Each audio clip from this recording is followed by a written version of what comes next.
peux acclamer très fort.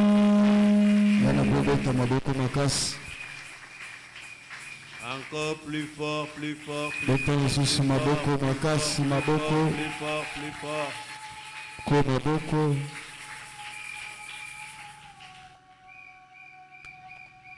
Nous sommes très reconnaissants devant ces grands dieux.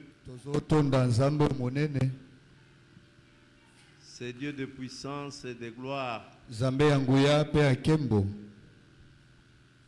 Ces dieux d'amour et de miséricorde. Ces dieux grands guérisseurs.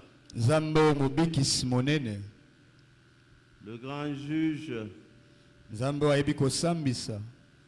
Parce qu'il nous a rassemblés ce matin.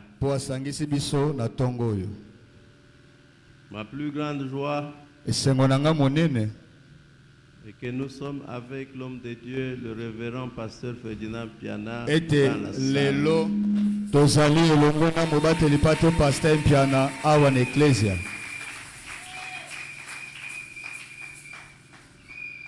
Il m'a dit que c'est une période de beaucoup de leçons.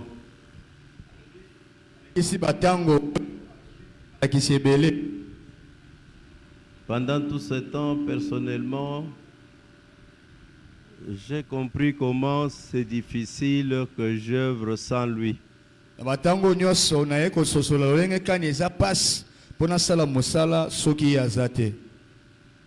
Amen. Amen. Dieu est grand. Zamba monene. Il a exaucé nos prières. Ayoki lo sambo na biso. C'est un véritable saut sur notre foi. Ezali peta eloko ya malamu.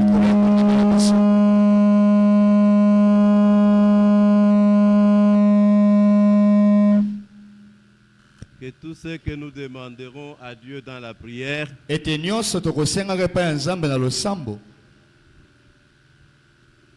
Si nous avons la foi,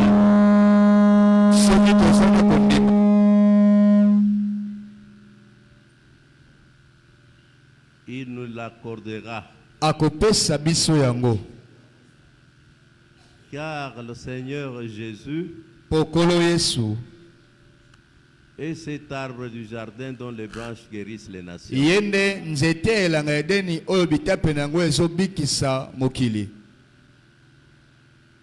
Que tous ceux qui sont malades croient en ces dieux. Que par les maîtressures du Seigneur Jésus-Christ, nous sommes guéris de toutes les maladies.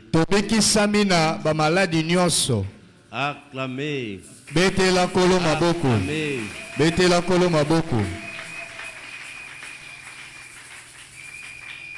J'ai beaucoup aimé Dieu ce dimanche passé. D'ailleurs, depuis le jeudi, comment l'église de Kinshasa a répondu à la communion.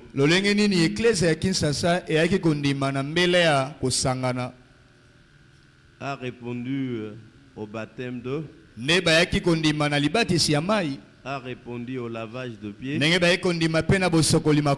Enfin à la Sainte Seine. Ce que nous faisons au niveau de l'église, apprenons aussi à le faire au niveau de nos familles. La famille où nous lavons les pieds. La famille où nous communions ensemble. Je ne peux commencer mon discours d'aujourd'hui sans vous faire de petites remarques sur le comportement des Congolais d'aujourd'hui.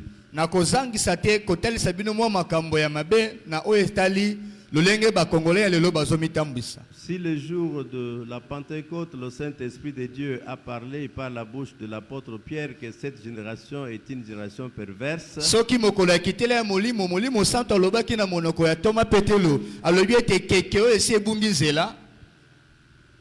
c'est comme si moi je n'avais jamais pénétré la portée de ces paroles-là. ezali koloba ete ngai utakala na nakotaka na mozindo ya kososola maloba wana te. Je vais vous dire ceci. Nazoyebisa bino boye. Si ce qui s'est passé hier Soki oyo esalemaki lobi au stade du martyr, na stade de martyr, c'est ça le christianisme, yango ndeki bo Kristo, alors Dieu lui-même est médiocre. tala eli koloba ete nzambe moko aza bolole, C'est que Dieu lui-même est médiocre. nzambe ye moko aza zoba. Je veux un peu vous ouvrir l'esprit. Nalingi nafongola bino mwa mayele mokie. Dans le même stade, Kaka na stade moko il n'y a pas longtemps, batango mokie kaka un autre artiste musicien moyembi mosusu elanga nzembo a fait mourir plus de 10 akufisa bato 10 pour gagner quoi? po azwa nini. Comme si la mémoire des Congolais est très courte, Lokola mabanzo ya bakongolais ebosanaka na yango mbango. hier aussi, Lobi pe eleki plus de 10 meurent. ebele pe ya 10 bakufi. Même une femme grosse. Na mwasi ya bato na zemi akufi. Et c'est le christianisme. Yango wana penze eyamba ya bakristo ya solo. Et le peuple qui accourt devant des histoires comme ça, Pe libota oyo ezokima mbango nsima makambo ya boye. est-il digne d'être développé? Ya solo eza libota oyo esengeli bakende liboso. Bien-aimé, Balingami. il est vrai qu'aucun serviteur chrétien peut devenir célèbre. Ya solo mosali ya nzambe mokristo akoki mpe koyebana. Même le Seigneur Jésus-Christ était très célèbre. Ata kolo yesu ye me ayebanaki mingi. Mais le christianisme en soi Kasi kibokristo ya solo solo est une civilisation. eza lolenge moko ya komitambwisa. Comparé à toutes les autres civilisations, Kowulanisaka na balolenge mosusu ya kotambwisa. le christianisme Libo reste Kristo. la civilisation la plus civilisée. Ezotikala nde kolenge ya malamu ya komitambwisa koleka nyonso. Et si ce sont des chrétiens Soki eza bakristo qui se rassemblent pour louer Dieu oyo bazosangana mpona kokumisa nzambe et on arrive à de tels résultats, mpe tozozwa bambano ya bongo, moi je doute que ça vienne de Dieu. ngai nazondima na ngai teke makambo bozouta na nzambe. Amen. Amen. Et vous pouvez remarquer, Mpe bokotala c'est tous ceux qui étaient là hier eza baye nyonso bakendaki lobi na stade qui ne peuvent pas être aujourd'hui ici. nde bakoki te koya lelo awa kosambela. Les secousses qu'ils ont subies hier Bapasi oyo bamoni kuna lobi eleki les empêchent d'autres activités aujourd'hui. epekisi bango basala misala mosusu lelo. Acclamez le grand roi. Betela kolo maboko. Je ne suis contre personne, Nazotelemela moto te, mais je suis en train de penser à la mentalité. kasi ngai nazobanza na lolenge ya malamu ya kokanisa. Amen. Amen. La vie éternelle, Bomo ya seko mais c'est la vie des civilisations. eza nde bomo ya bato bakenda C'est liboso. la vie de l'excellence. Eza bomo ya makambo ya likolo. Bien que c'est la vie de liberté. Ata koza pe bomo ya bosomi. J'ai aussi appris avec amertume Nayoki pe na pasi na motema que les jeunes gens qui ont obtenu le diplôme d'État cette année ete bana na biso bazwi diplôme mvula oyo se réjouissaient. bande kosepela Et les réjouissances pe esengo yango ont enfanté encore des morts. eye kobota lisusu liwa. Est-ce que pour cela, Tak on doit se réjouir? pona yango nde esengeli tosepela. Amen. Amen. Amen. Amen. Et toutes les années, on les voit comme ça. Bambolo nyonso tomona yango boye. La police est même chargée à les stabiliser, à les modérer, à les Bazotinda. retourner à la raison. Bazotinda bambolombolo bakende kopesa bango kimba bazosa bango na ndako. C'est quel genre de diplôme d'État? Wana ezali diplôme de terre lolenge nini? Et ceux qui obtiennent les diplômes de doctorat, est-ce qu'ils agissent comme ça? Bongo ba o bazwaka babuku ya kokoma dokotolo basalaka pe boye. Alors je confirme les paroles que le Saint-Esprit avait mises sur la langue de Pierre le jour de la Pentecôte. Ndemisa maloba o molimo santo yebisaka petolo na ekita Que molimo. toute cette dispensation, c'est la dispensation des gens perverses. Ezali ekeke ya bato babunga nzela. Bien-aimés, Gardez-vous de cette génération. Bomi batela na ekeke oyo. Acclamez. Betela kolo maboko. Acclamez. Betela kolo maboko. Betela kolo maboko. Maboko, maboko, maboko, maboko, maboko. Mes excuses déjà à tous mes frères et mes sœurs, mes fils et mes filles et tous ceux qui nous suivent sur le net. Nazo senga bolimbisi na bana na ngai bandeko na ngai basi pe mibali bawo balandaka biso na internet. Ça peut être un malheur pour moi et pour vous. Et koko zala peli bakuma be pona ngai pe pona bino. Que nos matériels ne vont pas très bien répondre aujourd'hui. Ete biloko na biso mosala e ko sala malamu te lelo. Je pense que vous aussi vous en êtes responsable. Nazo banza ete bino pe bozana mwa likambo na kati ya makambo ko beba. Parce que depuis 4 mois que j'ai soumis à votre bonne volonté cette requête ici. Po eleki 4 mois o na ebisaki bino te sengelaki to misalisa pona biloko ebonga. Avançons. Tokende liboso. Cette fois parlons de la prière. Mbala o tolobela lo sambo. Nous avons titré que les 5 dimensions d'une prière chrétienne à l'église. 5 dimensions ya lo sambo ya bakliso kati na ecclesia. 5 dimensions epimelo d'une prière chrétienne ya lo sambo ya baklisto dans l'église. kati na ecclesia. Nous disons dimension tozoloba epimelo parce que nous pensons à des niveaux, po tozobanza na ba epimelo à des degrés. na lolenge ya komata likolo. Quand Jacob a rencontré Dieu sur le chemin, il a vu une vision, amoni emonisele, une échelle amoni qui emateli avait les pieds sur la terre oyo ezalaki na makolo na et se le sommet au ciel. kasi likolo nango ekomi kino na lola Et l'échelle mpe ematelo avait des degrés. ezalaki na ba ematelo na yango. Bien-aimés, tout ce que nous faisons en Dieu, balingami nyonso tosalaka kati na nzambe après notre nouvelle naissance, nsima kobotama na biso ya sika c'est une marche. eya mobembo. Alors, une marche qui va de bas Mobembo ebandaka na se en haut. ekende likolo. C'est ce qu'on appelle la maturité. La nature elle-même nous enseigne. ozoteya biso.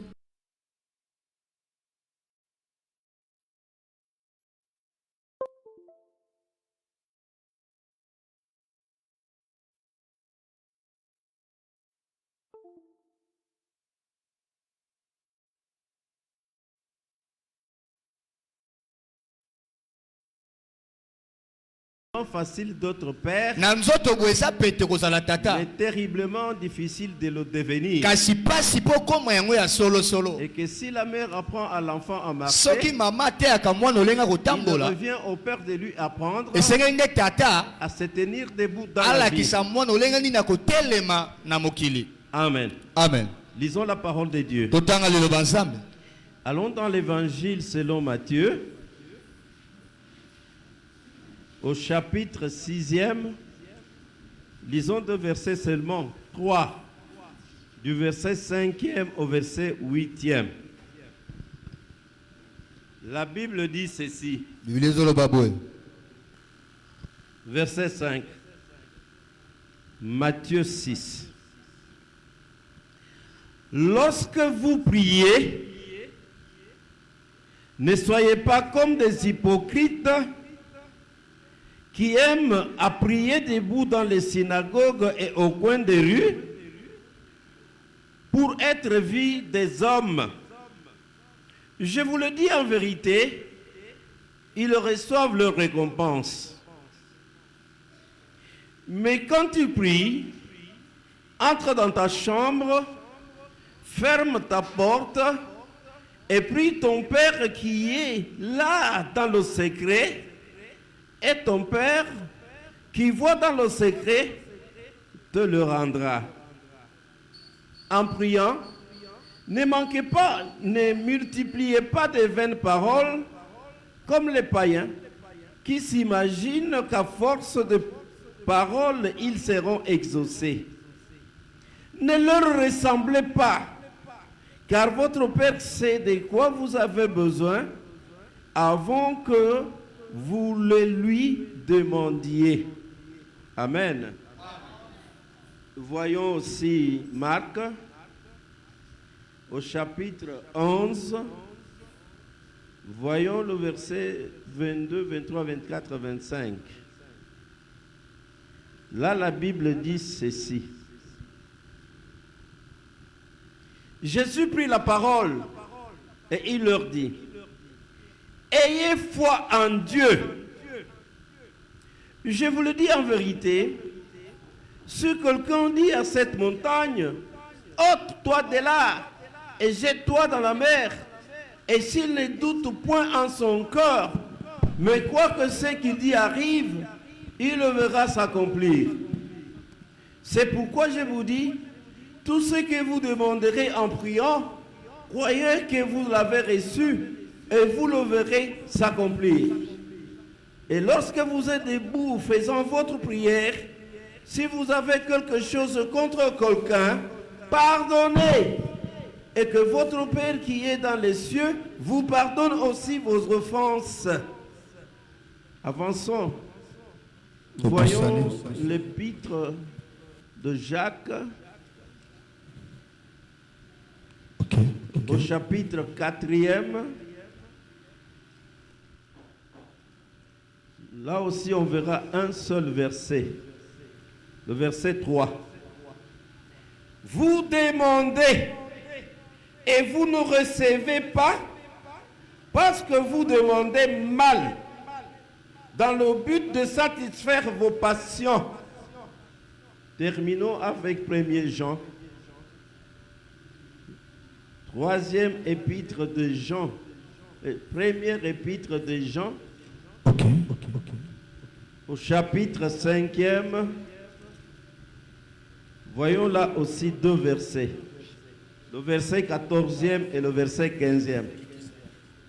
Nous avons appris cette assurance que si nous demandons quelque chose selon sa volonté, il nous écoute. Et si nous savons qu'il nous écoute, quelque chose que nous avons demandé, que nous demandions, nous savons que nous possédons la chose que nous lui avons demandé. Je répète le verset 15e. Et si nous savons qu'il nous écoute, quelque chose que nous demandions, nous savons que nous possédons la chose que nous lui avons demandé. Amen. Amen. Gloire à Dieu.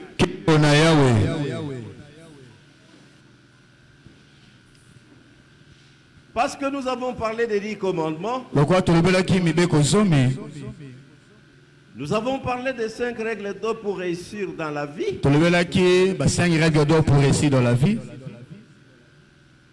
Nous avons vu une petite parenthèse sur la bénédiction du mariage. Et nous avons parlé sur l'histoire de l'Église par rapport à son 50e, 8e anniversaire. Oui, nous nous sommes occupés des sacrements. Précisément du baptême d'eau, de la Sainte Seine et du lavage de pieds. Mais pour asseoir la doctrine chrétienne dans notre vie,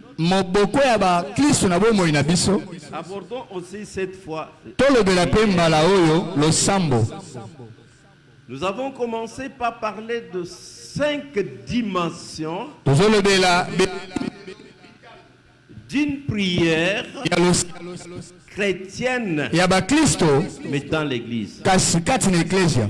Parce que notre Dieu est un être personnel.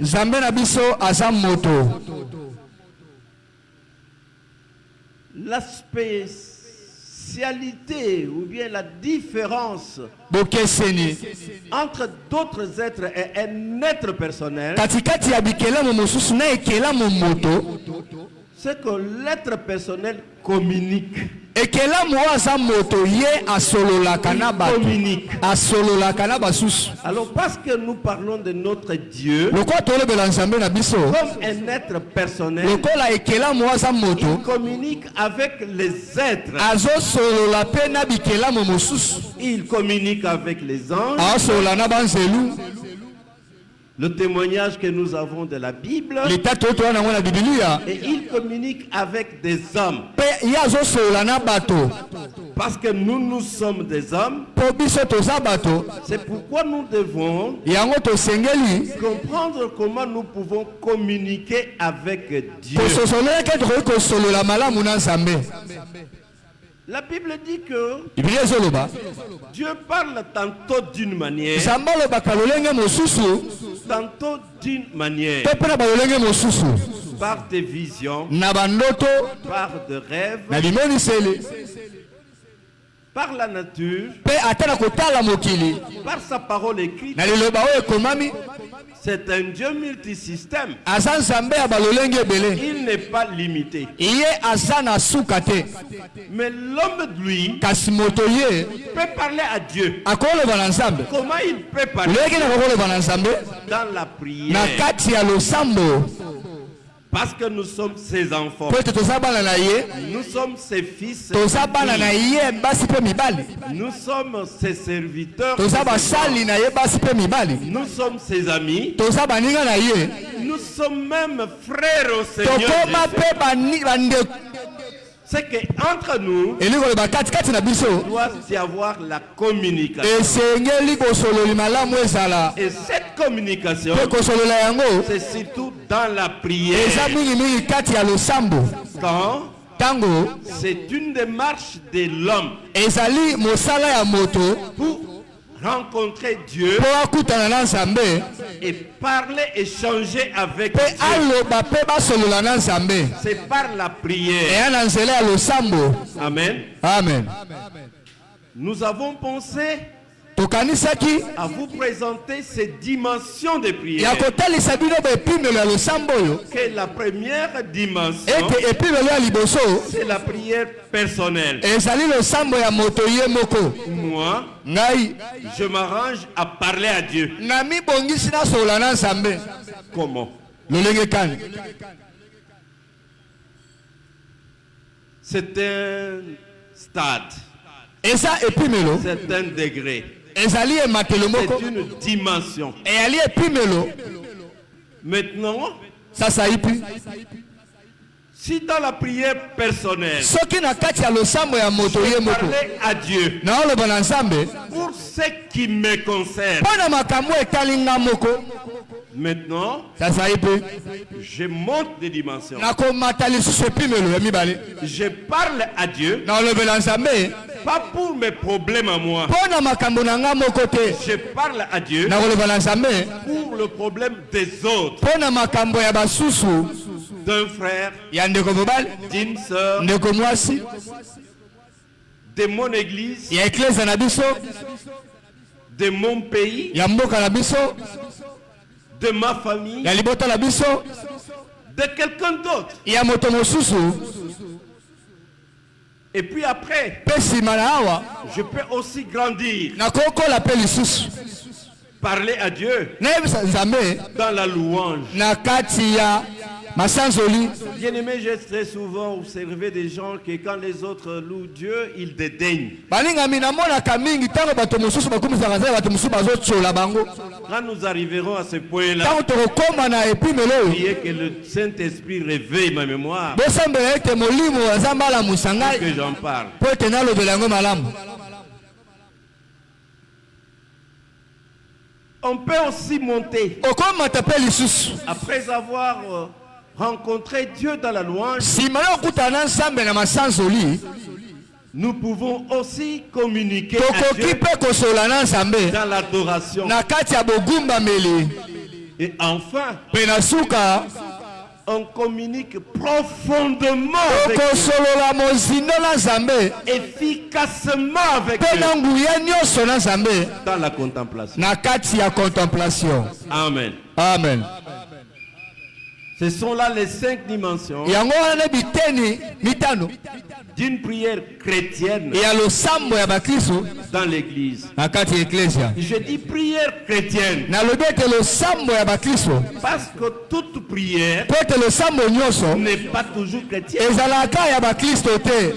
D'autres croyants Bandimi mosusu croient en d'autres o divinités. bandimelaka banzambe mosusu Ils prient aussi, bango mpe basambelaka ils communiquent. basololaka mpe. Mais quelle différence Kasi bokeseni nini oyo ezali entre une prière katikati ya losambo faite à Dieu oyo esalemi na nzambe par un epai chrétien? ya mokristo. Que Dieu bénisse sa parole. Amen. Nzambe maloba na ye. Dieu bénisse sa parole. Amen. Nous voyons de toutes sortes, tozomona lolenge ebele ya losambo de toutes les manières. na balolenge nyonso. Qu'est-ce que c'est que la prière? Losambo eza nini? Tout d'abord, Ya liboso si on ne comprend pas ce que c'est que la prière, so tososoli te losambo eza nini, on doit formuler n'importe quoi. okoki kobanda kosala makambo mosusu. On peut vaguer envers Dieu de n'importe comment. Okoki mpe kokende kosola na nzambe na balolenge mosusu. Qu'est-ce que c'est que la prière? Losambo eza nini? La prière Losambo est une action eyali mosala par laquelle l'âme na nzela wapi molema soumise s'exerce avec Dieu. oyo esokami ezoya liboso ya nzambe. Vous savez que l'homme est tripartite. Oyebi ete moto aza biteni misato. Il est corps, Ansoto, il est âme molema, et il est esprit. mpe aza molimo. Souvent, moi, je vous dis Mingi nayesaka bino que l'homme est un esprit ete moto molimo qui habite un corps. oyo avandaka na nzoto. Amen. Amen. Amen. Amen. Et qui est doté d'une âme. Mpe oyo apesameli na molema. Un esprit Molimo doté d'une âme oyo aza na molema habite un oyo corps. azovanda kati na nzoto. Quand est-ce que le corps Ntango nini nzoto peut s'activer, ekoki kolamuka, peut participer à la prière? akoki komikotisa losambo. Quand est-ce que l'âme Ntango nini molema peut s'activer, ekoki kolamuka, participer à la prière? apikotisa losambo. Quand est-ce que l'esprit Ntango nini molimo peut vaguer, akoki komikotisa, s'exercer dans la prière? akotisa na kati ya losambo. La véritable prière Losambo ya solosolo concerne surtout l'âme esitalaka mingi molema que le corps nzoto te et l'esprit. mpe molimo nanu te. Alors il faut comprendre ce que c'est que l'âme. Yango esengeli ososola liboso molema eza nini. L'âme Molema est comme une personne aza lokola moto qui entre oyo en azokota relation avec d'autres personnes. na boyokani na bato mosusu lokola ye. Si dans le corps Soki na nzoto on entre en relation par les organes de sens, la vue, kotala, l'ouïe, koyo, l'odorat, le goût, solo to le mpe toucher, mpe kosimba, l'âme, elle, molema ye entre en correspondance akotaka na bosoli na baloma mosusu par l'intelligence, na mayele, par la mémoire, na libazo, par les sentiments, na baposa par les émotions. mpe na baémotion. Si le corps est né, Tosi eboti l'âme molema se fabrique, yango basalaka yango, l'âme se façonne. molema babongisaka yango. C'est l'homme-corps Eza moto nzoto qui rassemble les informations. ndenge asangisaka basango, Les informations qu'il reçoit basango ye azozwa et agrandit l'âme. mpe basango wana nde ekolisaka molema ya C'est moto. pourquoi les grandes âmes Na yango bamilema ya likolo makasi sont formées, yango balakisaka yango, ont besoin d'étudier, baza na posa ya kotanga, ont besoin de l'instruction, baa na posa bapesa bango mayele parce qu'elles ont besoin po ete baza na posa d'une formation. balakisa bango Pour bien comprendre cette définition, poso sola malamu ndimbola oyo la prière otoro bete losambo est une action, eza mosala pas du corps, ya nzoto te une action de l'âme. eya mosala ya molema. Cette âme est soumise molema wana ezosokama et s'exerce avec Dieu. mpe ezosolola to esala mosala na nzambe. C'est que dans la prière, elitoloba na kati ya losambo votre corps nzoto na yo a très peu de place. eya nango na litomba mingi te. La véritable prière losambo ya solosolo fait très peu appel au corps. ebengaka nango nzoto kaka mokie. C'est l'esprit eya nde molimo de l'homme ya moto qui veut communiquer oyo avec elingi esolola na nzambe. Alors, na yango qu'est-ce qu'il va dire à Dieu? molimo yango akoyebisa nzambe nini. C'est pourquoi l'esprit na yango molimo puise dans l'âme. akendaka kozwa maloba kati ya molema, Les émotions dans l'âme. baposa kati ya molema, Les sentiments dans l'âme. baposa kati ya molema.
bayoya ponaki lokola bantoma. Il vivait avec Jésus. bandeko bika na Yesu. Mais il observait aussi ce que les autres babanda faisaient. mpe komona elo bato so basalaka. Du temps de Jésus, na ntango ya Yesu il n'était pas le seul enseignant. azalaki kaka ye moko molakisi te. Il n'était pas le seul maître. azalaki kaka ye moko mokonzi te. Il n'était pas le seul chef religieux. azalaki kaka ye moko te mokonzi ya biyamba Il y te. en avait beaucoup. ebele mpe bazalaki lokola ye. Si lui soki ye parlait du Seigneur Jéhovah, abanda kolobela tata nzambe, il y avait aussi ezalaki mpe na basusu qui enseignait, babanda koteya, qui s'exerçait, babanda komipesa qui était en activité oyo bazalaki na mosala pour d'autres divinités. mpo na banzambe mosusu. Hélas, kasi ses disciples ont observé bayekoli na ye baye kotala malamu. ce que d'ailleurs vous tous ici vous observez, oyo te bino nyonso mpe bakoki kotala sincèrement ya solo ou hypocritement, mpe na komibomba même timidement, atako mpe na mamalili que les autres adressent leurs prières ete basusu bazosambela à ces dieux. na banzambe oyo. C'est Dieu que Jésus enseigne. nzambe oyo Yesu azoteya, C'est Dieu nzambe oyo à qui Jésus adresse les prières. oyo Yesu mpo azosambela. Mais kasi les résultats ne sont pas les mêmes. biyano eza lolenge moko te. Or, nzoka il y a un principe universel eza na miango moka mokili que même Jésus oyo atako ne yesu peut pas nier, akoki mpe koboya yango te que les mêmes causes ete makambo moko produisent les mêmes effets. ebotaka kaka mpe biyano moko. Et même eux, les apôtres, atako bango bantoma prient, bazobondela mais les résultats kasi biyano obtenus oyo par ezozwama rapport à leur prière eza losambo na bango ne sont pas les résultats ezobiyano te obtenus par Jésus. oyo yesu ye mpe ane kozama losambo na ye ntango ye azobondela. Amen. amen. Quand Jésus prie, ntango yesu abondela le même Dieu nzambe moko wana que les scribes oyo basibe prient, baosambela les sadducéens basadukai prient, baobondela les pharisiens bafalisai prient, baobondela d'autres sacrificateurs basakrifikatere mosusu prient, les baobondela prophètes baprofete prient. baobondela. Les prières de Jésus balosambo ya yesu sont totalement. ezali na mobimba na yango na nguya. Amen. amen. Amen. amen. Maintenant, nous pouvons chacun nous poser la question. tomituna sasa yepi mituna biso nyonso Nous sommes croyants. toya bandimi Plusieurs fois, nous avons prié. bambala ebele tobondela Est-ce que nos prières sont efficaces? ya solo balosambo na biso eza makasi. Quels sont les résultats à nos prières? biyano nini tozwaka ntango tozosambela Alors les apôtres ont pris, na yango batoma bazwi makasi isolés avec Jésus. baye pa yesu Isolés, baye pembeni c'est que presque en secret, baye na kobatama dans une intimité, baye na kati ya boyokani comme étant ses fidèles, lokola bandimi ya yesu ses intimes, bato bamesana na yesu ses écoliers, bayekoli ya lui yesu posent la question. baye kotuna ye motuna Maître, mokonzi apprends-nous à prier.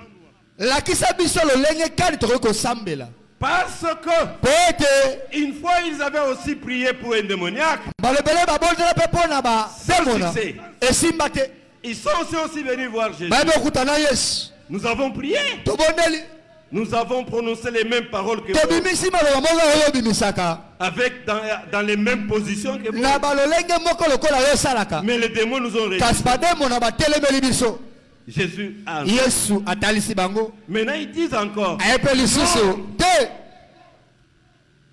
le résultat que nous attendons de nos prières biyano tozozela balosambo na biso ne sont pas comparables avec les résultats dans vos prières. ezokoka te na babiyano yo ozwaka ntango yo C'est osambelaka que vous, elingi koloba yo vous avez un secret. yo oza na sekele Apprenez-nous. tangisa biso sekele yango. Amen, amen, amen. amen. J'ai déjà entendu beaucoup de gens, nayoka bato ebele ya bato des croyants, bandimi offrir beaucoup de choses à Dieu bazobonzela biloko ebele na nzambe pour que Dieu exauce. po ete nzambe atosa ayoka. J'ai vu des gens namona bato se donner des disciplines bamipesa bangala sisa pour que makasi Dieu exauce po ete nzambe ayoka d'une manière sincère. na bosolo. Il y a des ascètes. eza mpe na biloko kosala Les ascètes, ce sont des gens qui se font beaucoup de mortification. e na bato bamikembisaka nzoto Ils s'habillent d'une manière spéciale balataka lolenge mosusu pour que Dieu exauce leurs prières. tambaka losambo na bango Ils s'obligent à un régime alimentaire bazalaka te lolenge na bango moko ya très kolia difficile oyo apasi pour que Dieu exauce leurs po prières. ete nzambe ayoka bango. Il y en a même qui sont morts bamosusu bakufa dans les jeûnes na kati ya kokila pour que Dieu écoute leurs prières. na bango. Mais kasi même si les motivations de la atako prière baposa ya losambo sont sincères, eza ya solo graves, et malheureusement, la réponse eyano pas bonne. Comme si Dieu était sourd, eyano eza te nzambe azoyoka te comme si Dieu avait voyagé, lokola nzambe akei mobembo ou bien comme s'il est injuste. to mpe lokola nzambe azangi bosembo. Amen. amen. Et le Seigneur Jésus nkolo yesu a compris asosoli que la préoccupation de ses disciples, ete posi ya bayekoli de ses apôtres, ya batoma na ye était élevée, ezalaki ya monene makasi était authentique. ezali ya solo. Il a répondu sur le champ. ayekwana na bango kaka tango batuli Jésus a motuna répondu positivement. yesu sur le champ. ayanoli malamu na motuna na Il bango leur a enseigné. ayekotangisa bango Il leur dit, ayesi bango lorsque vous voulez prier, soki bolingi bosambela vous avez de bons motifs. bosana batina malamu Attention, keba ne faites pas bosala te comme les hypocrites. lokola bato ya bilongi mibale Qu'est-ce que c'est qu'un hypocrite?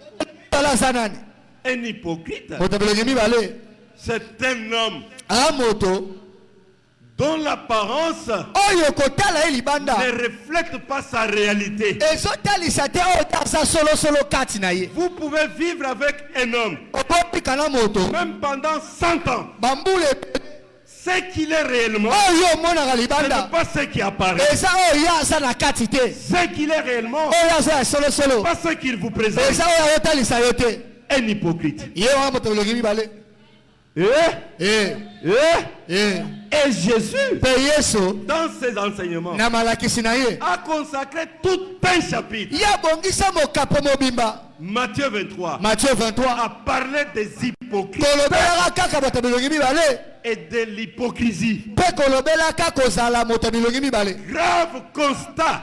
mpe ya pasi eza Ce nini tableau de l'hypocrisie ete etaleli oyo ya bilongi mibale est tellement conforme ezokoko na makasi aux serviteurs de Dieu. na basali ya nzambe Amen. Amen. Amen. Amen. amen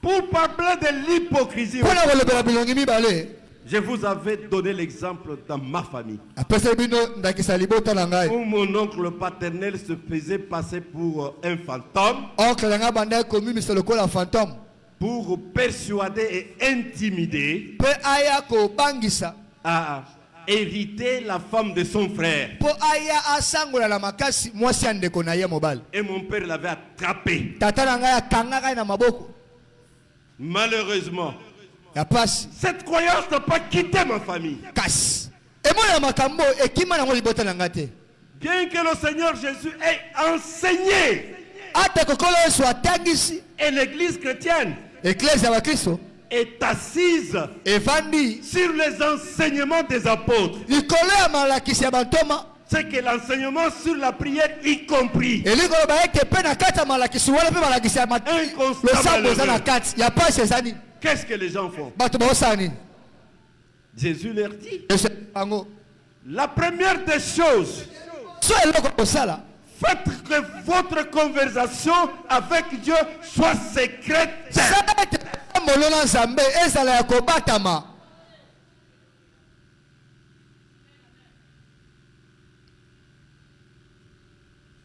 Si vous voulez la partager, sala c'est demander conseil à votre pasteur, senga kaka nde conseil epa mobateli à pate na yo votre encadreur, epa ya moto alandelaka yo na à molimo quelqu'un qui vous accompagne. moto abilaka Mais ce n'est même pas obligatoire. eza nango mpe ya makasi kaka otuna te Parce qu'en 1 Samuel mpo ete na ye samuel 2, Anne, ana une croyante comme nous, a prié Dieu abondela nzambe sans même passer par son pasteur Élie.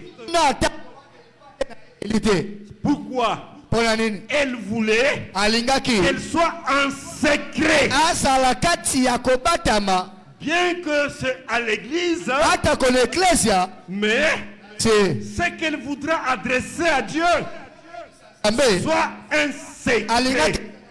na ye moko Cela veut dire eli koloba que ça ne se fasse pas sous forme d'une propagande, ezala te eloko ozopesa mbela libanda d'une publicité. ezala lokola publicité Jésus dit, yesu aloba la prière faite avec publicité losambo osala kozoganga libanda est vue, emonanaka écoutée, eyokamaka appréciée. mpe esepelisaka bato epai ya bato Alors n'attendez pas kasi kozela te la récompense eyano de la part de Dieu. buta nzambe Votre récompense ya yo eyano est déjà donnée esi ozwi à yango ceux que- epai ete qui ont vu, bato qui ont écouté. bato bayoki bango nde baofuta yo Alléluia. Amen.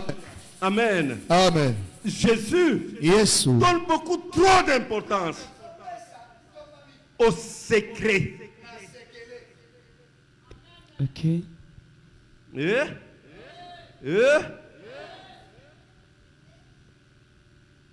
Comment considérer Dieu lolenge kani okokomona nzambe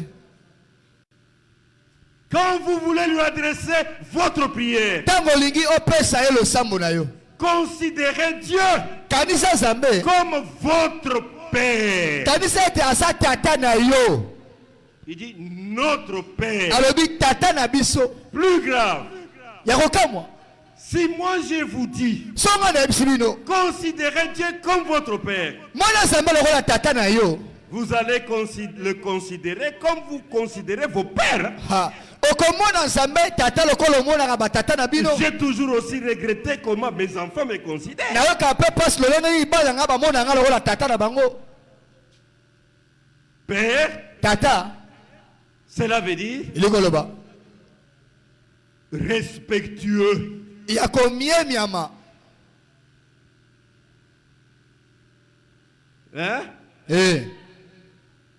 La personne à qui l'on doit le respect. moto esengeli kopesa limiemia Le respect total. limiemia mobimba On ne peut pas y aller okokende te vers Dieu pa nzambe avec n'importe quoi. na lolenge nini Si vous voulez que votre père absolument écoute votre demande, so balingi tata na yo ayoka bosenga na yo vous commencez même par arranger votre encoutrement. okobongisa ta eleteli na yo ya moya Vous venez avec les cheveux autrement. oye na suki ya mabe Il a déjà le dédain. ayoka nkele Vous venez avec l'habillement autrement. olati mabe Il a déjà la répugnance. ayoka mpasi Vous vous présentez devant lui ivre. oyepa na ye olangwe masanga Vous avez déjà touché son cœur. ye so obebisi motema na ye Amen. amen Si vous prenez Dieu soko ozozwa nzambe pas comme votre voisin, lokola mozali na yo te votre camarade, moninga na yo votre ennemi, lokola monguna na yo mais comme un véritable Casse. enfant bien éduqué, voit son père. kasi ozomona nzambe lokola mwana oyo atanisai malamu amonaka tata na ye Il vous reçoit. ye akoyamba yo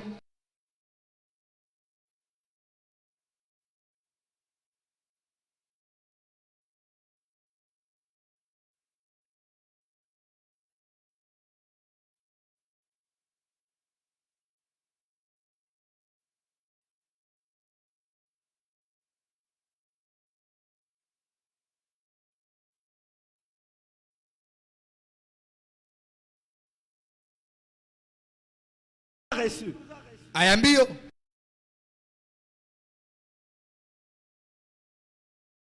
Le message. sango lo memeli eza nini Vous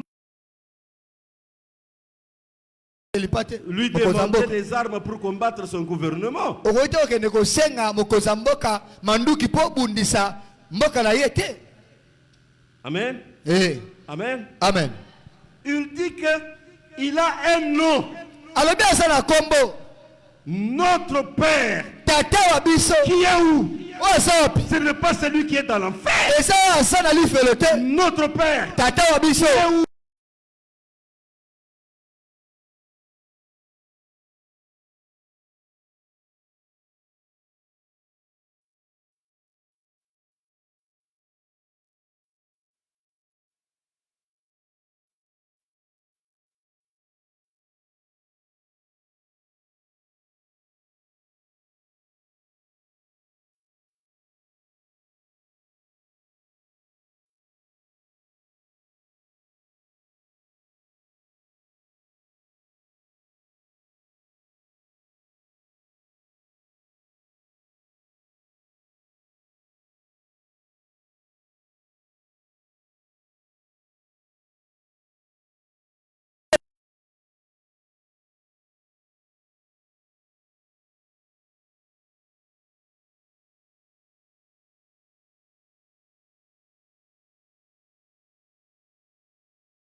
Oui.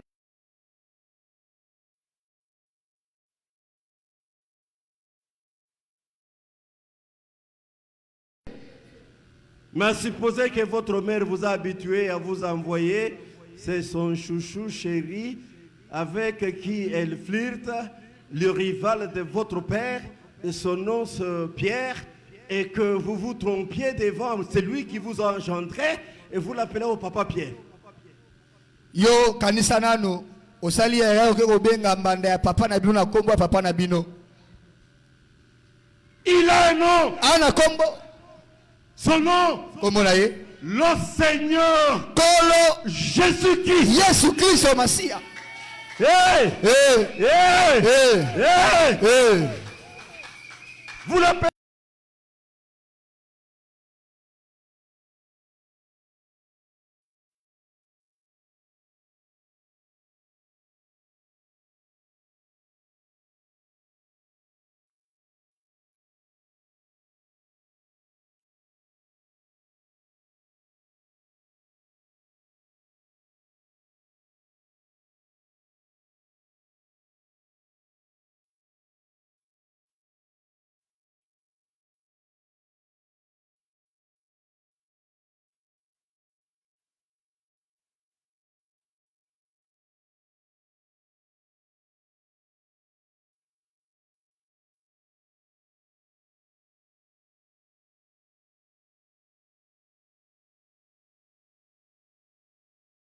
Ne trouve pas sa part là-dedans. Azomone senga na yo.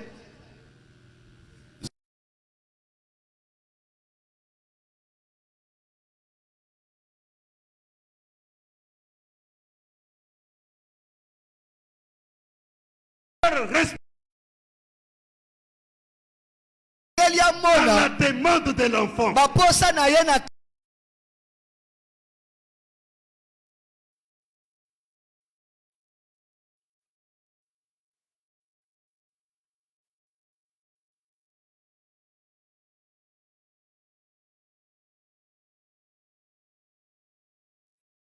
Pas fait moi voyager. papa naza posa na Il a benduka. l'intérêt. Amoni Et malamu. son enfant a de Ete l'autre mwana na ya kenda côté. Vous zonga. trouvez des facilités. Akende malamu.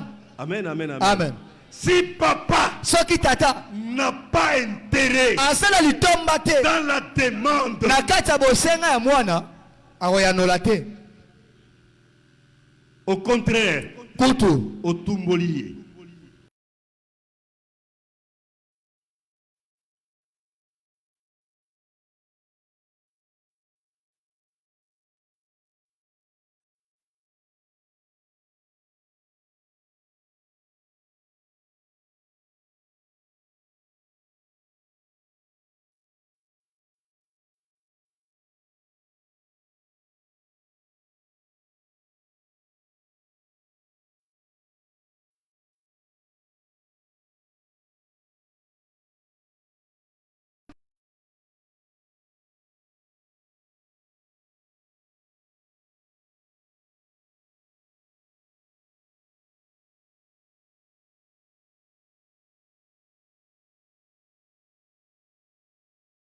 Il vient, il me demande nana mwana muke asenga que je ngai lui donne un revolver.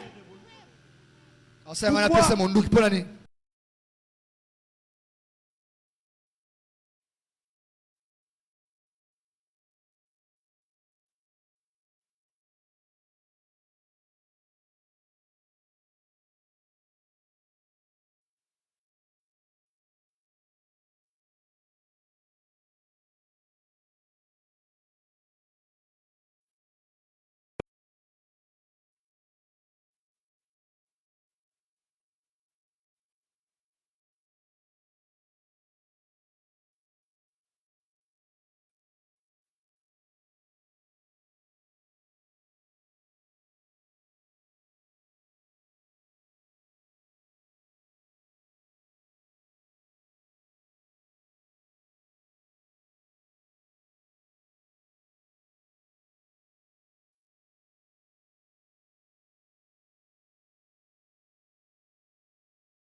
sur les rues, au coin des rues, et ils font tout pour que les autres observent qu'il prie, qu'il est pieux, qu'il est saint. Même à cette veuve-là dont le mari était mort en laissant des dettes, Élisée avait déjà 7 leçons. Il dit à la veuve, appelle seulement tes enfants. Elle est entrée dans la ferme.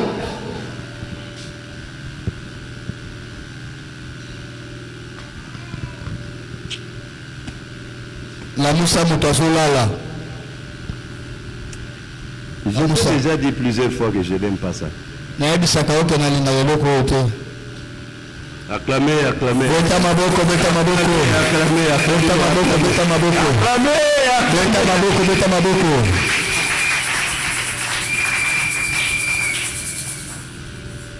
Dans Marc, la Bible dit, c'est Jésus qui parle.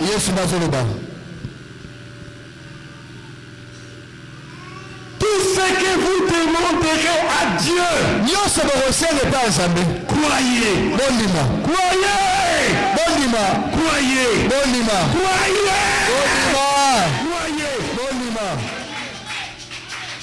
Que vous l'avez reçu. Et vous verrez cela s'accomplir. Amen, amen, amen. La clé qui ouvre l'exaucement, c'est Botalis. Amen.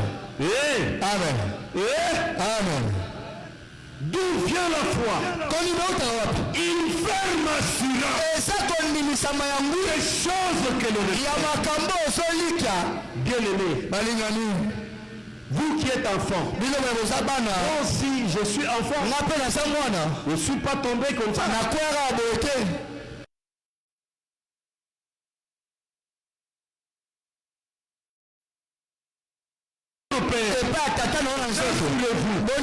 C'est que vous nous demandez. Même s'il ne donne pas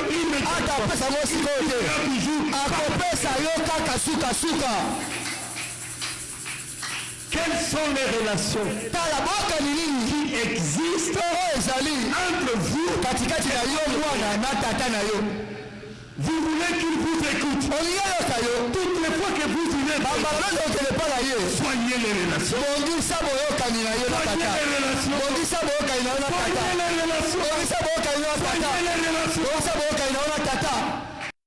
C'est bien votre père. Que c'est un père qui aime ça. C'est un père qui supporte pas ça.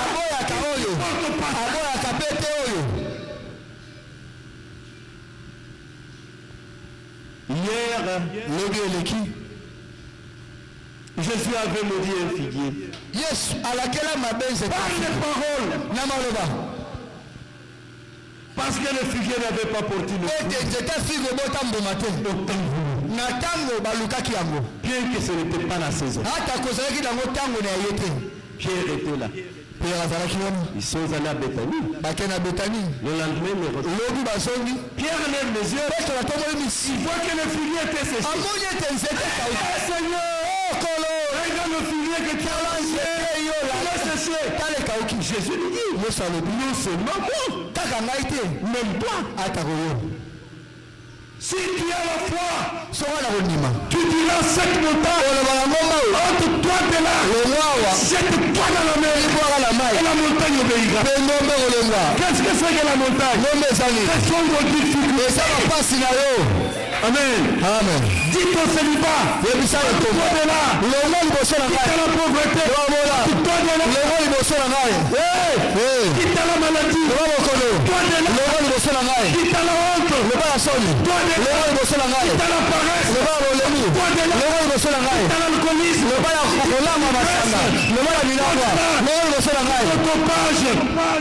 autopage, quitte l'adultère,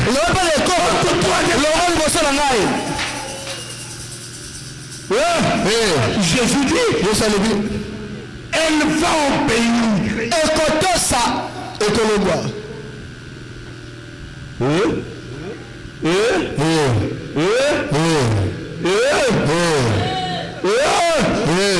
Que Dieu vous bénisse. Amen. Le petit frère de Jésus.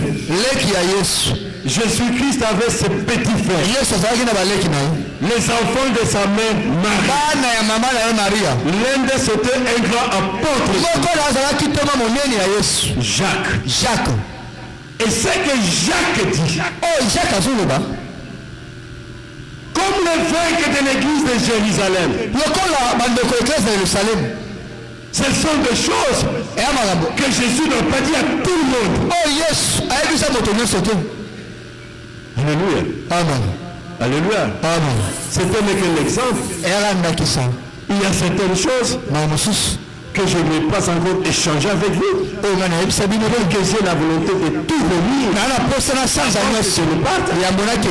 Mais que peut-être lui a la chance. Parce qu'il est souvent avec nous. Il y a beaucoup d'occasions qui se créent. Poser la question. Amen, amen, amen. Amen, amen, amen. Il y a par exemple mes enfants qui m'ont vu me battre avec des gens en âme. Tel qu'ils m'avaient vu. C'est pas que vous m'avez encore vu comme ça. Comme je suis avec vous, je ne peux pas dire me transporter quelqu'un et jeter. J'ai jeté les deux à la fois et Amen. Amen. C'est ça Jacques. C'est pas n'importe quel apôtre.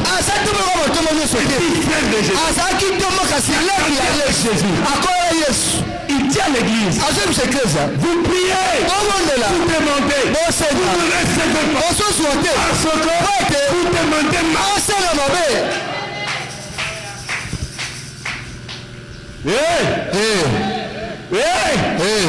parce que vous est-ce que parce que Dieu est sourd? Parce qu'il a un problème avec vous? Parce que Dieu est mort? Parce qu'il a voyagé? Parce que vous n'avez pas amené l'argent? Parce que vous demandez mal. Que Dieu bénisse sa parole. Amen. Les prières efficaces ne sont pas celles présentées par ceux qui parlent beaucoup. J'ai déjà entendu plusieurs fois les gens. J'ai commencé à prier à 6 c'est bien. Peut-être lui ou elle a prié debout. Il m'arrivait très souvent de prier de 21h à 5h du matin à Jésus. Priez beaucoup. Ce n'est pas mauvais. Quel état du cœur.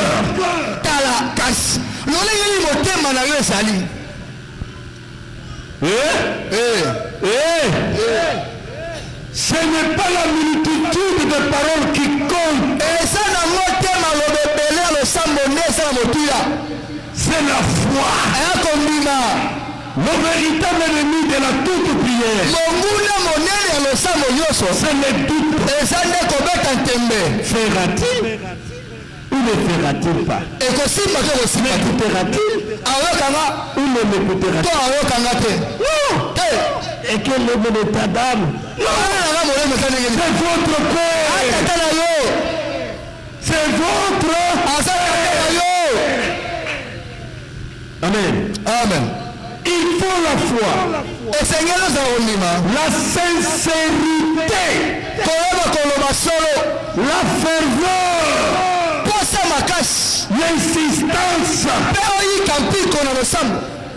Il faut que ce qui vous a poussé à demander soit un besoin réel. Présent. Je ne sais pas si vous m'avez écouté. Un besoin réel.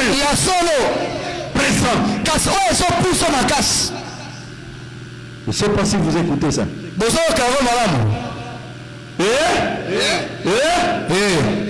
Vous voyez bien, ma fille, que l'homme que vous aimez, vous cherchez qu'il vous prenne en mariage, est marié.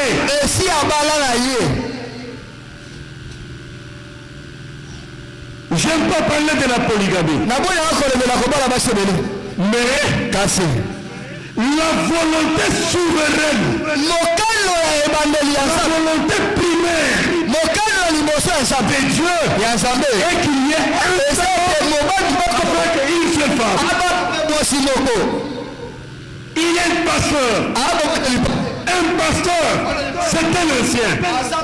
La Bible dit que l'ancien doit être marié à une seule femme. Et vous gênez, vous gênez, vous gênez, vous gênez, vous gênez, vous gênez, pour qu'il vous marie. Ce n'est pas la sincérité. Nos besoins est là.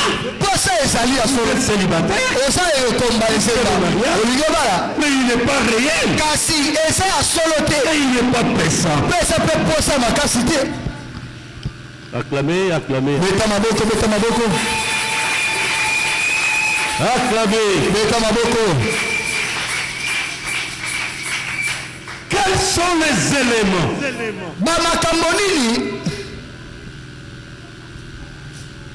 à considérer qu'il soit efficace? J'en ai déjà parlé. Notre Père, que ton nom soit sanctifié, que ton règne vienne, que ta volonté soit faite aujourd'hui notre Père. Pardonne-nous nos offenses comme nous avons pardonné. Dieu n'écoute pas, n'écoutera pas, jamais écouté de quelqu'un dont le corps est une prison.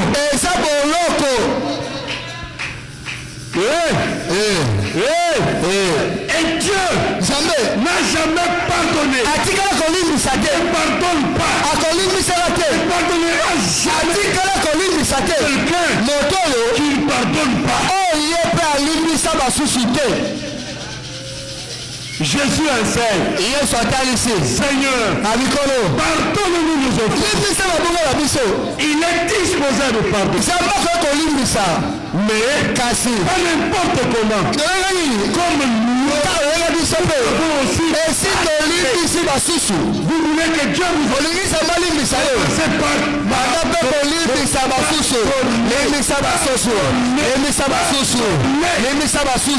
tout péché est une prison. Comment vous voulez sortir de la prison? Si dans la prison vous avez aussi une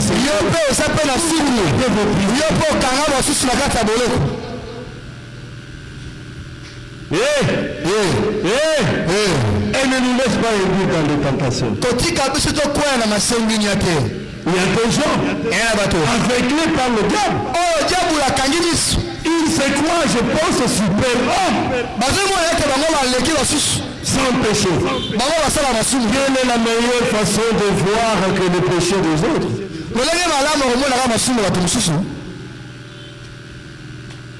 Et jamais voir vos propres péchés. Vous enlevez la petite paille qui est dans l'œil de vos voisins.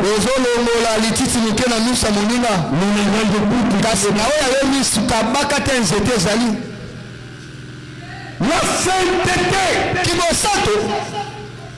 c'est croire, accepter et confesser que je suis péché. Mais par la foi en Jésus,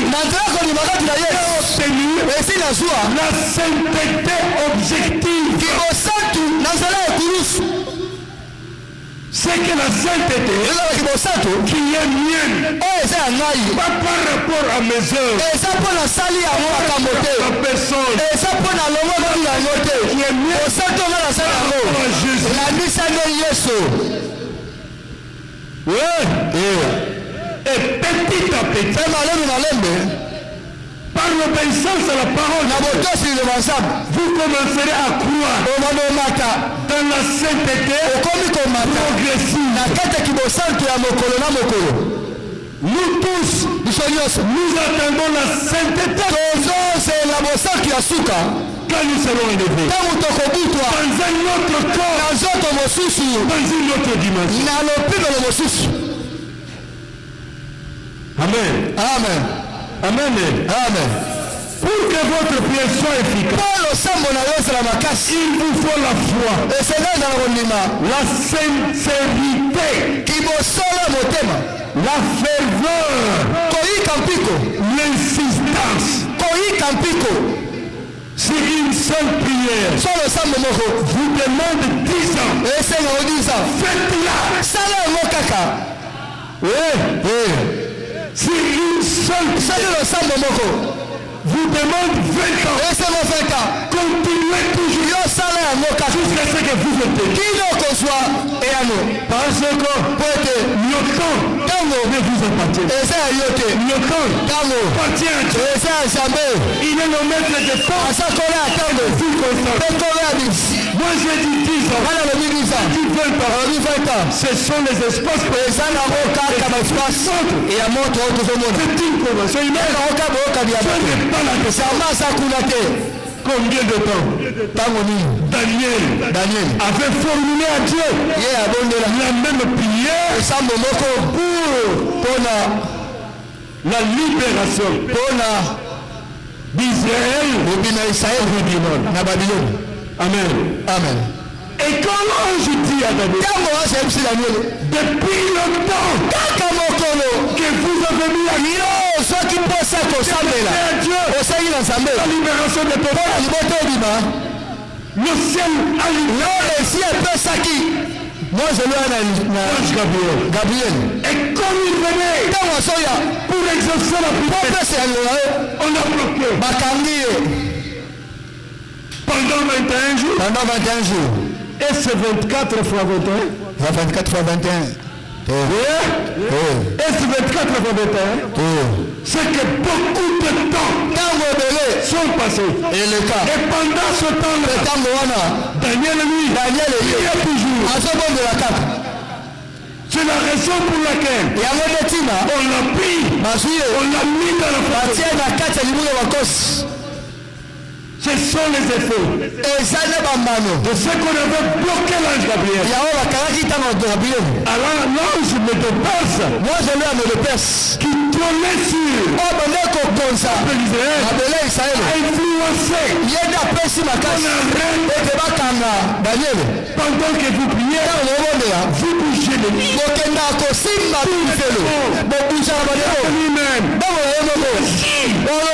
Mais ce n'est pas tranquille. La prière, une bataille. Mais c'est une bataille à genoux.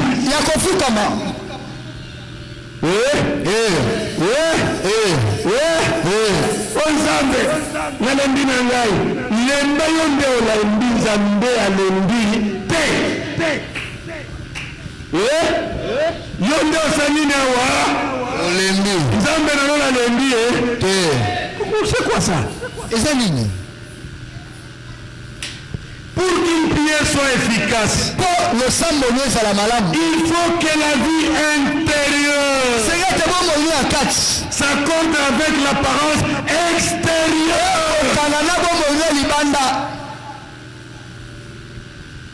Alléluia. Amen.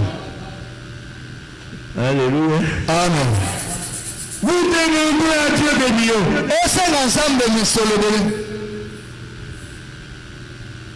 Mais vous n'arrivez pas à partager votre petit repas avec un orphelin à côté.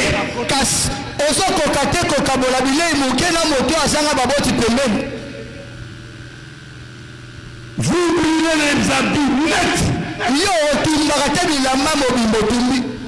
Vos yeux ne peuvent pas voir Misu nezomona te. qu'il y en a qui manquent. Ete basusu basangi yango. Et vous demandez à Dieu tozosenga nzambe lisusu apesa yo. qu'il vous en donne autant. Apesa yo lisusu. Non. Te. Nous prions mal. Tobondela mabe. C'est pourquoi nos prières ne sont pas Yango exaucées. balosambo na biso etosamaka te. Nos prières ne sont pas exaucées. Balosambo na biso ezondimama te. Quand nos pensées Ntango mabanzo na biso et que nous sommes poussés par des motivations égoïstes eza ete ozobondelama mpo otindikami na baposa na yo moko et des désirs égocentriques, baposa oyo ezaka mpo na yo moko nde nous cherchons toluka ce que nous désirons oyo tolanga posa pour assouvir nos plaisirs, mpo tosilisa nde posa na biso pas pour la gloire de Dieu. tozosenga te mpo na nkembo na nzambe. Je vous, par exemple, ndakisa moi, ngai hier, lobi comme par hasard, lolenge kaka bongo je vis un billet namoni biye par rapport à la manifestation qui s'est passée au stade. landisa concert ya lobi Et sur ma page Facebook, mpe na page nanga facebook j'avais déjà des images nalaki na bilili nini que le stade était plein. stade esi etondi. Si ma fille, soki mwana nga que mwasi j'aime beaucoup, oyo nalingaka mingi venait me demander aye kosenga ne plus que 2500 2500 francs kaka pour aller au stade, po akende mpe na est-ce que stade j'allais accorder nani lelo linga akende Père responsable? tata ayei kona mikumba J'ai déjà sur ma page. naomona bilili Le stade avait ete stade esi etondi Je peux libérer. nakokondima natika mwana nanga mwasi Je peux lui donner. nakopesa yo 2500 francs Je peux jeter ça. nakobwaka yango ata kobwaka lui donner. ke napesa ye Telle est la condition lolenge bwende nzambe de beaucoup de croyants. lolenge bwende Devant ce grand Dieu qui connaît tout. eza boye nde ezaleli ya bandimi ebele bayaka liboso ya nzambe Très souvent, mingimingi le manque d'exaucer à nos prières kosanga kotosa to kosanga kopesa biyano na balosambo est la bonne réponse ezalaka eyano malamu à nos prières. na balosambo na biso Très souvent, bambala mingi le manque kosanga de répondre biyano na à nos prières balosambo na biso est la bonne, ezalaka la meilleure. eyano malamu. Je termine par une petite histoire nasilisi na mwa lisolo moke que beaucoup connaissent déjà. oyo ebele bayebi Un jeune évangéliste mpalasisango moko allait prêcher à un village lointain.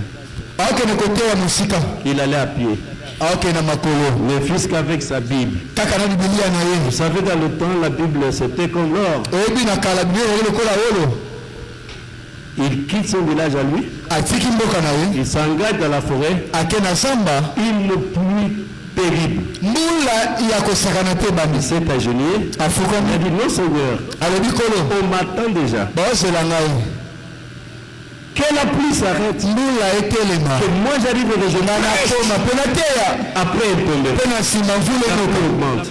ntango abondeli mvula emati lisusu Il a prié encore. abondeli lisusu Seigneur, exauce-moi. tolo yango na Que ngai la pluie s'arrête. mvula etelema On m'attend. baozela ngai nateya C'est ta parole. nakotelema na yo Ceux qui vont croire nayebi ke bakondima pour ta gloire. ya mpo na nkembo na yo La pluie augmente. mvula emati lisusu Même des tonnerres. na bakake bandi kobeta Il commence à pleurer. abandi olela Oh Seigneur, papa. okolo kosala boye te Même ta Bible se mouille. na bibilia akuta epoli Les papiers se déchirent, Seigneur. balokasi ekomi kokata na Où est-ce bibilia que tu verras encore là? nakozwa lisusu mbongo wapi nasoma Ce bibilia missionnaire blanc qui me l'avait donné. mindeleke bapesaki bibilia oyo esi azo Que la pluie s'arrête. mvula etelema kolo C'est comme il pleurait devant Dieu. ntango ozoya liboso ya nzambe Un ennemi monguna qui avait tué son père. aboma tata na ye Un ennemi qui avait monguna oyo alapanda ye décimé la famille. naboma libota Un oyo ennemi monguna qui me gênait. oyo bandeko lakanda ye naboma mosali oyo C'était qui le olingaakesele bete mobimba sort abimi avec un fusil. abimi na masasi abeta Le fusil bloque. Parce qu'il avait vraiment plu. L'eau est entrée dans le canot.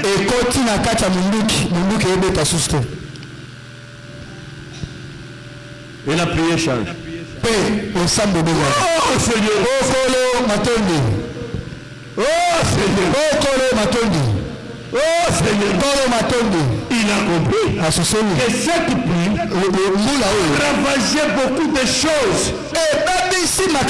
D'autres gens innocemment, juste pour sa vie. Il haïssait la pluie.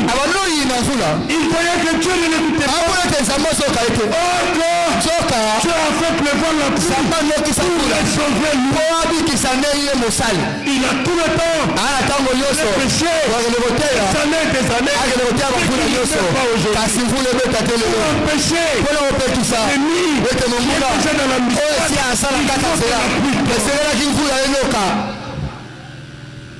Amen. Amen. Tu ne sais pas l'avenir. Mais Dieu connaît tout. Parfois tu pries avec foi, avec sincérité, avec fervescence, selon sa volonté. Mais ça n'arrive pas. Il y a quelque chose. Et c'est le Dieu contrôle.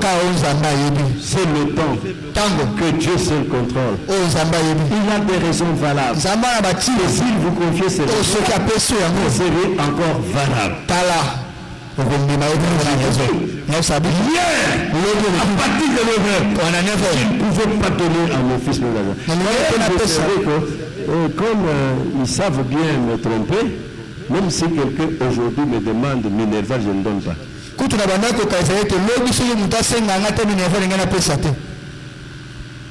Alléluia. Amen. Amen. Amen. Amen. Amen. Amen. La prière, c'est un dialogue.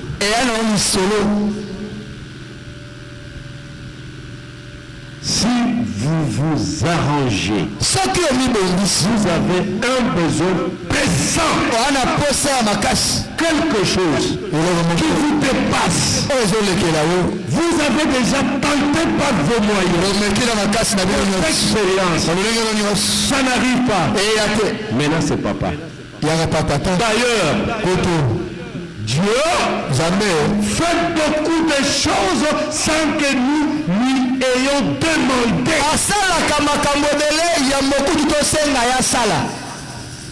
Qui est ce bébé de moi là qui a déjà demandé des couches à sa mère? Vous les mamans, vous qui avez mis au monde, quel est cet enfant là de 3 mois qui vous a déjà demandé? Est-ce que vous ne les payez pas? Et vous avez le cœur comme celui de Dieu. Et c'est Dieu omniscient. C'est Dieu miséricordieux. Dieu d'amour. C'est Dieu des richesses. C'est Dieu des puissances. C'est Dieu des bonheurs. C'est Dieu. Qu'est-ce qu'il peut refuser à ses enfants? Moi je vous dis, ceux qui me connaissent sont déjà témoins. Rarement mes prières échouent.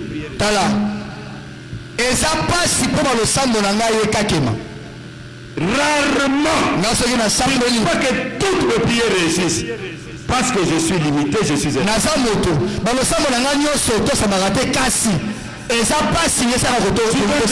je n'ai pas de doute. Moi pour que j'ai un foyer, j'ai demandé à Dieu. Pour que j'ai un seul enfant, c'est une prière de beaucoup de temps.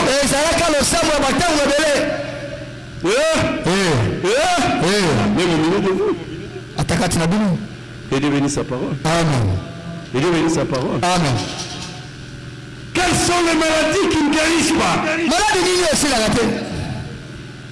Si le malade est honnête, est sincère. Alléluia. Amen. Quelle maladie? Alléluia. Amen. Et quelle vie ne change pas? Si le croyant est honnête, à la foi. Je parlais et je vais parler de 5 dimensions. 5 dimensions de la prière chrétienne dans l'église.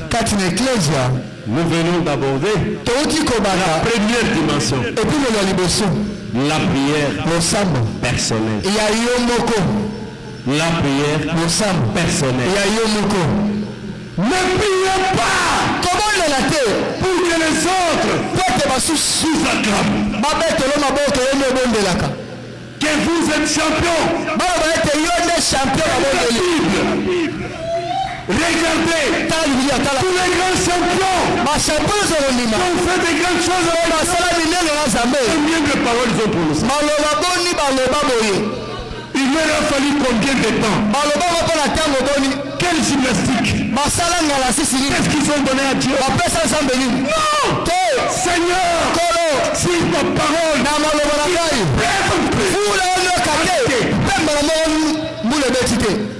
et la Bible dit, qui est Élie? Mais pareillement,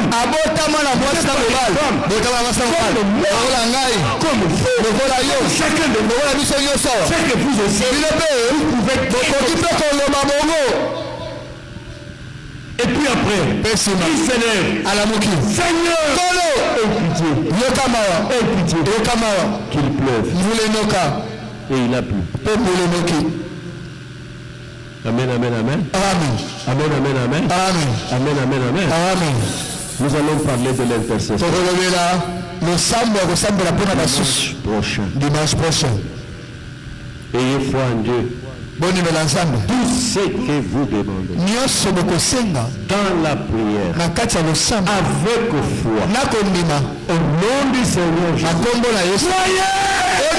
que vous l'avez reçu et vous l'aurez cela s'accomplir. Amen, amen, amen. Amen. Vous savez que lundi matin, personne n'est à l'église. Vous venez, vous agenouillez ici. Seul. Vous parlez à Dieu. Vous verrez les résultats. Oui? Vous savez tout le temps. Personne n'est ici.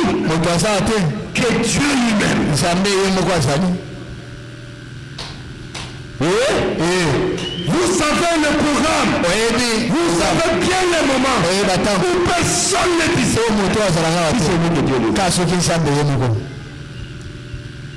Parce que ce que vous demandez à Dieu, peut-être vous ne maîtrisez pas les tenants des aboutissants. Votre pasteur, dites-lui, je voudrais vaquer en prière. Si c'est elle, qu'est-ce que vous me dites? Comme lui, est un ancien, un bon ancien est bon dans les Écritures. Il vous conduira. Même vous assister, vous accompagner, vous priez ici et lui prie aussi. Amen, amen. Amen. Et il suit comment vous vaguez avec Dieu. Amen. Amen. Amen. Amen. Ce que vous devez retenir, Dieu est fidèle à sa parole. Honnête, il est sincère. Il ne ment jamais. Tout ce que vous devez dans la prière, avec foi, au nom de Jésus, rassurez-vous. Au moment de la prière, vous l'avez reçu, vous verrez, cela s'accomplit. très souvent. Que répond à nos prières? Nous restons distraits.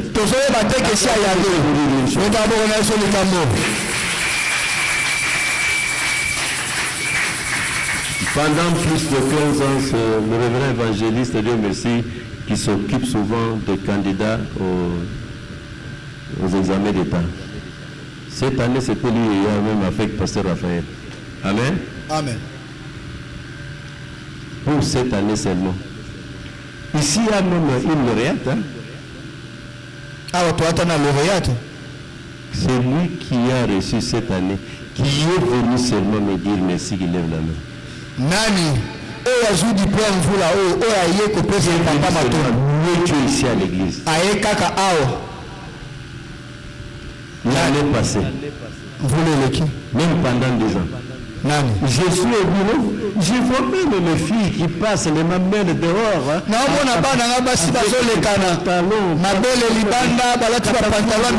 Déjà ivres. Et si alors les autres qui se sont fait engrosser le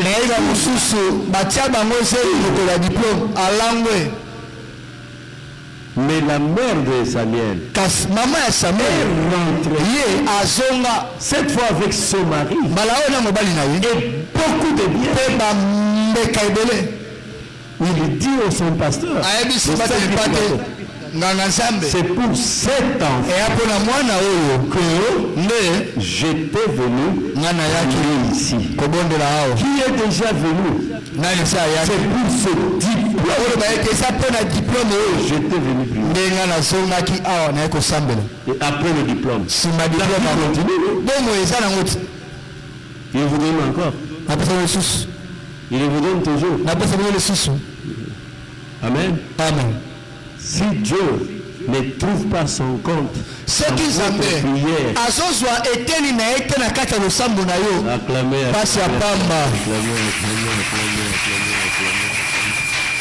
ôtez les doutes, apportez à Dieu tous vos besoins. Sont réels et qui vous pressent. Sincérité, effervescence, Dieu exauce. Je ne peux pas vous citer les noms de la Bible. Il m'exauce. Ici à Badar. Je ne dis pas que c'est moi qui ai beaucoup d'enfants. Il y a des polygames qui ont beaucoup d'enfants. Qui ont reconnu. Il n'y a pas révélé. Moi. Pourquoi? Parce que ce sont les enfants que j'ai demandé à Dieu. Alors quoi sur le saga péché dans mon église? Moi et mon épouse s'étaient entendus pour mettre au monde, ce n'est que 3 enfants.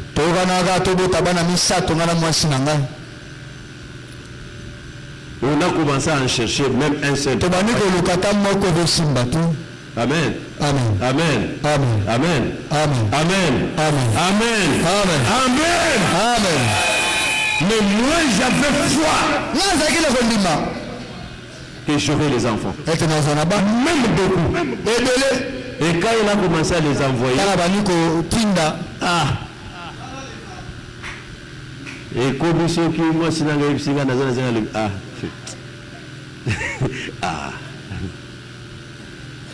amen, amen, amen. Amen. Ayez foi. Maman a dit ça c'est qui? Acclamez pour les grands Dieu. Acclamez, acclamez, acclamez, acclamez, acclamez. Tout. Demandez à Dieu même de diriger ce pays. Si vous acclamez, le Seigneur Jésus m'a dit qu'un témoin du Christ